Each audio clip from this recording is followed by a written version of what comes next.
जगीरा, मैं तुझसे लड़ नहीं सकती, भाग भी नहीं सकती, पर तुझसे एक माँ बनकर भीख मांग सकती हूँ बहन। मेरे बच्चों को छोड़ दे, बहुत बार तू मेरी गोद उजाड़ चुका है, इस बार तू मुझे माँ बनने दे। मैंने किसी का बुरा नहीं किया, क्या मेरी नेकी का यही इनाम है? नेकी, दया, यह सब कमजोरों की बातें हैं मैना। दुनिया ताकत से चलती है, आंसुओं से नहीं। तेरे अंडे मेरी भूख है और भूख किसी की कहानी नहीं सुनती। अगर तेरी भूख इतनी ही बड़ी है तो मुझे खा ले, मेरे बच्चों को छोड़ दे, मेरे सीने में उन्हें पालने की आग है। पर तेरे पेट की आग उनसे बड़ी नहीं हो सकती, वो अभी इस दुनिया को जानते भी नहीं, उन्हें तो ये भी नहीं पता कि डर क्या होता है। मैना, तू सोचती है तू पहली माँ है जो रो रही है? हर शिकार रोता है, हर शिकार गिड़गिड़ाता है, पर शिकारी का दिल पत्थर का होता है।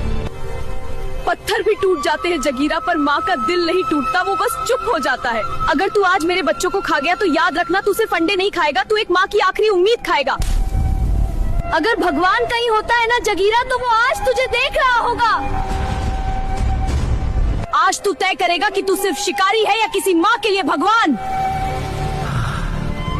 कुछ दिनों बाद जब गौरैया को पता चला कि उसकी बहन मैना माँ बन चुकी है, तो वह खुशी खुशी उससे मिलने चल पड़ी है। लेकिन जैसे ही वह मैना के अड्डे पर पहुंची, उसके होश उड़ गए। वहाँ बिखरा पड़ा था एक टूटा हुआ घोंसला और जमीन पर फैले थे टूटे हुए अंडे थे और जमीन पर मैना के पंख फैले हुए थे। यह सब देखकर गौरैया चिड़िया समझ गई कि यहाँ कुछ भयानक हो चुका है, कि ये उस बेरहम जगीरा का ही काम था। ये समझते ही गौरैया वहीं टूट कर बैठ गई और अपनी बहन मैना को याद करके फूट फूट कर रोने लगी।